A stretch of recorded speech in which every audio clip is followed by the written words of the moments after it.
Welcome back to Kind Regards to the show. I want you to imagine that you're out to dinner with someone that you really like, really sort of cherish, someone that's really important to you or was really important to you, previously. Perhaps you're with an old friend who you haven't seen in ages and ages, and you really want to know how they're doing, how they are.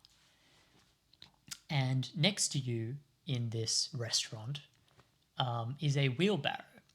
And in that wheelbarrow is a photo album. It's a photo, all your baby photos and photos from all these exciting things that you did. And next to that, there's another photo album. It's filled with memes, all the funniest memes that your friend has ever sent you. Your friend Alex, who just loves memes, is always on the internet. He sends you the funniest memes that speak directly to the things that you think are funniest. Just jokes, jokes and jokes and jokes, relatable jokes. And it's this thick, it's huge. It's a tome of memes and jokes that you think are the funniest things ever. And then also in there is video of people having slap fights. They sit down, they're big Russian guys and they're huge. They have the biggest arms you've ever seen, and they go, whoop, they slap each other in the face, and then they just go, I didn't even feel it. I'm going to smack the hell out of you. And then they smack each other one by one, and that's very exciting content. And then on top of that, there's a bunch of BMX riders doing flips and stuff, and you don't even like BMX, but you're like, what the hell? How do they even do that?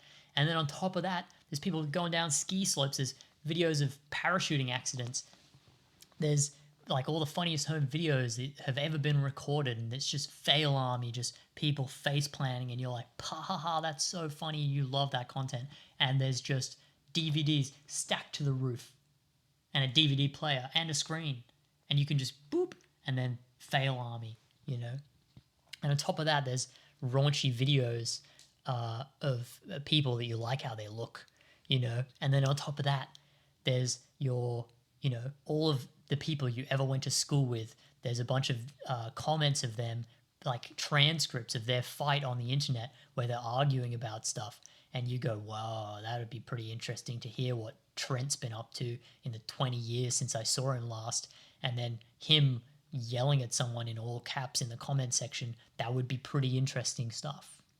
So all of this stuff is in the wheelbarrow, and you're supposed to pay attention to your buddy who you haven't seen for many years, or perhaps your mum, or your wife, your husband, someone that's really important to you, and you want to pay attention to them, and yet this wheelbarrow is here playing funniest home videos all the time, and you have to keep your eyes on the prize and listen to their emotional states. This is the problem that we are all facing because of the internet. The internet is this thing. It is just by having our phone with us in the room, we are face to face with that level of temptation. We could at any time access any of the things that I just mentioned on our phones in 10 seconds, 15 seconds. We could find all that stuff. And we're supposed to resist this temptation. Of course, resisting the temptation, we're not always good at it. If we're hungry or sleepy, it's much easier to reach for our phone and have a bit of a scroll. That's normal. That our willpower is depleted when we're tired, or we've had a couple drinks, or we're feeling angry, or any of these other sort of ways that we're not fully on the ball. But even when we're in our best state and we do resist the temptation, there is a cost, I believe, to the resistance itself. Just to go, oh, I could watch those slap fights, they were so funny. Oh, no, I'm supposed to be doing work. This is a loss of concentration, and then we have to realign our concentration back on the task that we were doing. Simply, just 2 seconds of thought over here, there's a cost. There's a big cost. One, there's a willpower cost, which is that we have to exert effort. I've heard before that there's theories that say that we have a limited amount of willpower each day. And so the more of it we use in the morning, the less we'll have in the afternoon, and so on. So every time we exercise restraint, every time we say, oh, okay, I'm going to work out, and then we do, we're spending our willpower tokens. And spending them on working out or being healthy or making good food choices or meditation, or, these are just the things that I want to spend mine on, but insert whatever your ones are here. I'm not trying to judge what people are up to or what they want to do with their time, but to spend it on those things is a great thing. But to spend it on resisting slap fight videos seems like a waste. Seems like a waste of our willpower coins. And it's also a waste of the second way that it is a cost is our attention. Is very easily, it takes time to sink into a task that we're doing. And when we are distracted by from that task, it takes us time to reallocate our attention back. This has been pretty well studied, and you can look this up and find details of this. The book Stolen Focus by Johan Hari, I think. I've just put I'll put his name on the screen in case I said it wrong. And, there'd be a million books about concentration and focus and attention that explain this sort of phenomena. Our attention, of course, being the most valuable resource that we have in this life. If we don't pay attention to a thing, it may as well have not been a part of our life. And of course, our attention shows us what we value, what we're actually, what we actually care about and love in our lives. And so to have our attention hijacked all the time by a bunch of crap that we don't even care about is, I would say, a pretty big cost of having this wheelbarrow beside us all the time.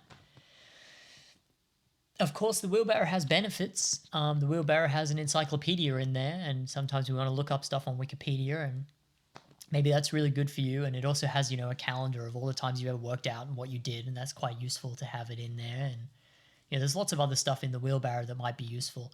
But the key thing is, I believe, we do not need the whole of the wheelbarrow in order to use the nifty tools that are within it. I don't actually need my phone to navigate. I can ask for directions, which is not hard, and it's actually quite nice to talk to people. And then also, those little GPSs that people used to have in their cars, they cost nothing. So I've got one of those. I think I just got it given to me by someone who didn't need it anymore, so that's easy. But you probably get one for $20 at some secondhand electronics store. And then all of a sudden, you don't need your phone and all this wheelbarrow of content and junk that follows you around in order to get to the restaurant that you're going to. We have wallets, we have cash. We don't need our phone to pay for stuff, even though we use it for that. We can bypass the wheelbarrow a lot. The wheelbarrow used to not even be there. So all the technology for pre-wheelbarrow life still exists. We can still make phone calls without being connected to the internet. We can turn our cellular data off and just not have access to it. We can do that, and still get along in the world. And I think it's worth doing, because I think the wheelbarrow, depletes our attention, depletes our willpower, and for what? So that we can be sold products by advertisers, or so we can be entertained, so we can fritter our days away and our attention and time away on entertainment. And there's a place for entertainment. I do want to say that. I don't want to preach and be like, you're not allowed to do this. Right now I'm watching The Sopranos, which is entertainment, and I watch an episode every evening with my wife, and it's a lovely time. And sometimes I finish an episode and I go, I probably wish I had read for that time that I was doing that. But what are you going to do? Not all of my time has to be productive. Not everything has to be, perfectly optimized. A bit of entertainment is all good, but it's up to us to decide whether that's, planned, mindful entertainment that we enjoy, that we really love, that we've decided to do, or whether it is entertainment that someone else is trying to pull us into. YouTube is trying to suck you in with thumbnails and content that is really delectable and delicious. And if we expose ourselves to that stuff, we're going to get sucked in, and we're going to wake up to ourselves, 30 minutes into a doom scroll, and we're going to go, geez, I was supposed to be doing that assignment. What the hell? And I don't think that this is an uncommon experience. I think that this is pretty classic stuff. And I think seizing control of our attention, seizing control of our time, dumping the wheelbarrow, getting the wheelbarrow out of our lives, and choosing instead the specific things, just download The Sopranos and have it there. You don't need a streaming service to get The Sopranos on DVD. You can get it for $1 per season at the secondhand store. You know, we can. I'm just trying to say that we can get around the wheelbarrow, and I think we should. And it's nice when I do, and when I get sucked in, like I did yesterday, into just the wheelbarrow of the internet. It makes me feel really quite bad. Yeah, and I hope that this is a decent reminder that this is a good way of thinking about it, this wheelbarrow analogy. I hope that's helpful. And I hope that you can use your creativity in order to figure out ways of bypassing this wheelbarrow and liberating yourself from the non-stop attention war that is being fought over your mind, over your eyeballs, and over your precious finite life. Seconds of your life are being fought over by companies, and that it's your life, it's your attention, and it's up to us, it's up to all of us to be proud of how we use it, you know. Yeah, thanks very much for watching. This has been Kind Regards. I hope this has been useful. There's a Substack link below, and because I write articles there, I write like longer sort of form articles. They're a little bit more in depth, and they're not improvised like this is, obviously, and they're quite polished. So hopefully that's nice if you like that kind of thing. And there's a Spotify and a YouTube link, so if you want to watch instead of listen, or listen instead of watch, you can do that. And let me know if this was helpful or not helpful. I really like hearing from the sweet viewers, the sweet listeners on the channel. That's really nice. So if you want to reach out, I'd love to hear from you. Thanks very much. Goodbye.